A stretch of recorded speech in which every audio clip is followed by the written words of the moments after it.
WBSSC group D এবং group সির যে practice set করানো হচ্ছে, আজকে আমাদের কিন্তু প্র্যাকটিস সেট নাম্বার 10। আজকে আমি লীলাস যে বুকসটা আছে সেখান থেকে কিন্তু তোমাদের এই 20টা কোশ্চেন যে আছে আমাদের জিকের, সেই 20টা কোশ্চেন আমি বলবো। প্রথমে 1 নম্বর কোশ্চেন দেখো, কৃত্রিম উপগ্রহ আর্যভট্ট কবে উৎক্ষেপিত হয়? এই কোশ্চেনটা কিন্তু প্রায় সব পরীক্ষাতেই দেখা যায়। কৃত্রিম উপগ্রহ আর্যভট্ট উৎক্ষেপিত হয় কত সালে? সালটা ছিল 1-এর দাগের অপশানটা হবে সি, 1975 সাল। তারপর দেখো, ইস্পাত তৈরিতে বিশুদ্ধ লোহার সাথে মেশানো হয় কি? দেখো, লোহার সাথে এইসব জিনিসগুলো মেশালে কিন্তু এর কঠিনতা, অর্থাৎ বলা যায় যে এটা কিন্তু অনেক শক্তপোক্ত হয় আরও বেশি, মানে পিওরিটির জন্য কিন্তু মেশানো হয়। ইস্পাত তৈরিতে বিশুদ্ধ লোহার সাথে মেশানো হয় 2-এর দাগের অপশানটা হবে এ। কার্বনটা কিন্তু বেশিরভাগ জায়গাতেই তোমরা কার্বন পাবে, কার্বনটাই প্রধানত মেশানো হয়। তাছাড়া ম্যাঙ্গানিজ এবং টাংস্টেন, অপশান এ আনসার হয়ে যাবে। আন্দামান ও নিকোবর দ্বীপপুঞ্জ 1944 খ্রিস্টাব্দে অস্থায়ী আজাদ হিন্দ সরকারের অধীনে প্রথম ভারতীয় স্বাধীনতাপ্রাপ্ত ভূখণ্ডের পুনঃ নামকরণ হয়েছিল। 3 দাগের কোশ্চেনটা অপশান বি হবে, শহীদ ও স্বরাজ দ্বীপ। 4 দাগের কোশ্চেন, তিস্তা নদীর পশ্চিম ভাগ যে নামে পরিচিত? দেখো, তিস্তা নদীর পশ্চিম ভাগ হচ্ছে তরাই নামে পরিচিত, অর্থাৎ অপশান এ আনসার হয়ে যাবে। আর তিস্তার পশ্চিম, তরাই শব্দের অর্থ কিন্তু আমরা সকলেই জানি যে স্যাঁতস্যাঁতে, যেটাকে বলা হয় অর্থ। আর এর পূর্ব পাটটা কিন্তু, পশ্চিম ভাগটা আমি বললাম তরাই, কিন্তু এর যে পূর্ব ভাগ আছে, পূর্ব ভাগটা কিন্তু ডুয়ার্স নামে পরিচিত। এটাও কিন্তু মনে রাখা দরকার আছে। রাষ্ট্রপতি কখন অধ্যাদেশ মানে অর্ডিন্যান্স জারি করতে পারেন? অর্ডিন্যান্স জারি করতে পারেন কখন? 5 দাগের কোশ্চেনটা হয়ে যাবে অপশান এ। অপশান এ হচ্ছে সংসদ অধিবেশন না চলাকালীন, মানে অধিবেশন চললে হবে না। আর এটা কিন্তু বলা আছে, তোমরা যদি দেখো ধারা নাম্বার 123। আচ্ছা, AFEE হলে এক প্রকার কি?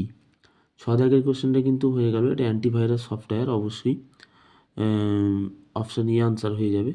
আর এটা কিন্তু আমেরিকার একটা সফটওয়্যার কোম্পানি এটা বানিয়েছিলেন, মানে আমেরিকার সফটওয়্যার কোম্পানি কিন্তু এটা তৈরি করেছিল এই অ্যান্টিভাইরাসটি। লেজার আবিষ্কার করেন কে? লেজার আবিষ্কার করেন, দেখো অপশান 7 দাগের কোশ্চেনটা অপশান হবে এ, অর্থাৎ TH মাইম্যান। ইনি কিন্তু লেজার আবিষ্কার করেছেন। এর মধ্যে কোনটি খারিফ শস্য? খারিফ শস্য সাধারণত যেগুলো বর্ষাকালে চাষ করা হয়, আর আমরা জানি রবি ফসল যেগুলো শীতকালে চাষ করা হয়। তাহলে খারিফ ফসল নিচের কোনটা হবে যেটা বর্ষাকালে চাষ করা হয়? তোমরা দেখতেই পাচ্ছ, পাট হয়ে যাবে আনসার, অপশান ডি। তাছাড়া তোমরা ধান, ভুট্টা, জোয়ার, আখ, বাজরা, এগুলো সবই কিন্তু তোমাদের ওই খারিফ ফসলের মধ্যে পড়ে, বর্ষাকালে হয়। আর শীতকালে তো বুঝতেই পারছো, আলু টালু যেগুলো হয়, বিভিন্ন সবজি আছে। তারপর দেখো, রামগড় বিষধরী টাইগার রিজার্ভ কোন রাজ্যে অবস্থিত?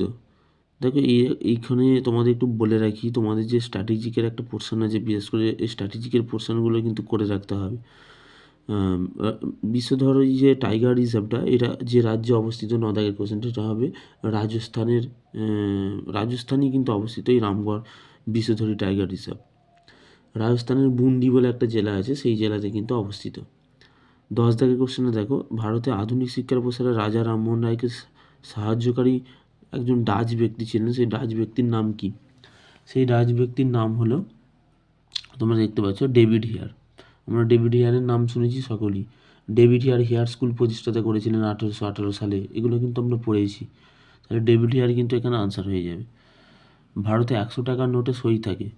দেখো, 100 টাকার নোটে সই থাকে হচ্ছে, তোমরা এটা সকলেই বলতে পারবে, অপশান এ হবে গভর্নর। সব টাকাতেই কিন্তু গভর্নরের সই থাকে, 1 টাকার মুদ্রা বাদে, মানে 1 টাকাতে একমাত্র কিন্তু অর্থ মন্ত্রণালয়ের কিন্তু সই থাকে। তারপর দেখে, নিম্নলিখিত কোন বাক্যটি বিম কদফিসেস, আমরা বিম কদফিসেস সম্বন্ধে প্রযোজ্য নয় বলেছে? আচ্ছা, 12 দাগের কোশ্চেনে কিন্তু আনসার হয়ে যাবে ডি, তিনি নিজে ওয়াং বা রাজা উপাধি গ্রহণ করেননি। ঠিক আছে, ওয়াং মানেই রাজা, আর একটাভাবে বলা হয়। History of India national Congress গ্রন্থের লেখককে? 13 দাগের কোশ্চেনটা হবে অপশান এ, পট্টবী সীতারামাইয়া। এই বইটি কিন্তু যদি দেখো, এই history of the Indian national Congress, এটা কিন্তু প্রকাশিত হয়েছিল 1935 সালে। আর এটা পট্টবী সীতারামাইয়া কিন্তু এর লেখক। এটিপি কোন খেলার সঙ্গে যুক্ত? এটিপি, দেখো বিভিন্ন খেলার সাথে যুক্ত যে টার্ম আছে, বিভিন্ন কাপ আছে, এগুলো কিন্তু অবশ্যই এই টপিকটা কিন্তু তোমরা সকলে করে যাবে। এটিপি কোন খেলার সঙ্গে যুক্ত? না, এটিপি যুক্ত হচ্ছে, 14 দাগের কোশ্চেনটা হবে সি, লন টেনিস। লন টেনিসের সাথে যুক্ত কিন্তু এটিপি। তোমরা যদি দেখো ব্যাডমিন্টনের সাথে যুক্ত কয়েকটা ইম্পর্টেন্ট শব্দ আছে, যেমন তোমাদের খুব পরে যেগুলো আমি বলছি, যেমন সার্ভিস, ফল্ট, কোর্ট, এগুলো সব ব্যাডমিন্টনের সাথে যুক্ত। ভলিবলের সাথে যুক্ত বেশ কয়েকটা শব্দ আছে, যেমন আমি বেশ কয়েকটা বলতে পারি। এসটা প্রচুর পড়ে, ACE, ডিগ, এগুলো সব কিন্তু ভীষণ আসে পরীক্ষায়। এক্স শব্দটা কিন্তু অনেকবার এসছে, এস শব্দটা, এটা কিন্তু মনে রাখবে, যেটা ভলিবলের সাথে যুক্ত। আর টেবিল টেনিস যেটা আছে, টেবিল টেনিসের সাথে যুক্ত শব্দ আমি বেশ কয়েকটা বলছি, যেগুলো ইম্পর্টেন্ট, যেমন ব্যাক স্পিন, নেট, এগুলো টেবিল টেনিসের সাথে যুক্ত। 15 দাগের কোশ্চেনে দেখো, নিম্নের কোনটি জ্যোতির্বিদ্যা সংক্রান্ত বস্তু নয়? জ্যোতির্বিদ্যা সংক্রান্ত বস্তু নয় বলেছে, এটা হবে অপশান বি, বিটল স্টার। তারপর দেখো, তরুণ ভোটারদের রাজনৈতিক প্রক্রিয়ায় অংশগ্রহণে উৎসাহিত করতে ভারত সরকার জাতীয় ভোটার দিবস কবে পালন করেন? জাতীয় ভোটার দিবস কিন্তু পালন করেন, 16 দাগের কোশ্চেনটা কিন্তু হয়ে যাবে অপশান ডি, 25শে জানুয়ারি। এক্ষেত্রে একটা বলে রাখি, তোমার যে ইম্পর্টেন্ট দিবসগুলো আছে এবং বেশ কয়েকটা থিম, এগুলো কিন্তু করে রাখতে হবে। যেমন ভোটার দিবস, যেটা দেখলে 25শে জানুয়ারি কিন্তু পালন করা হয় প্রচার করার জন্য। 17 দাগের কোশ্চেনটা দেখো, 2021 সালের জুলাই মাসে NEP, ন্যাশনাল এডুকেশন পলিসি, যেটা 2020 সালে কিন্তু হয়েছে। এর আগেও কিন্তু তোমরা এই এডুকেশন পলিসি নিয়ে কিন্তু তোমাদের আলাদা করে একটা চ্যাপ্টার যারা গ্রুপ সি দেবে যুক্ত করেছে। NEP নিয়ে কিন্তু করে রাখতে হবে।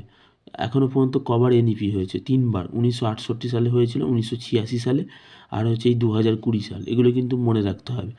দেখো 1986 সালের পর আবার এই 2020 সালে কিন্তু এটা নতুনভাবে কিন্তু এসছে। এবারে এই NEPতে কী বলা হয়েছে, আমাদের এডুকেশন সিস্টেমটা কী আছে, এগুলো কিন্তু খুব ভালোভাবে পড়তে হবে।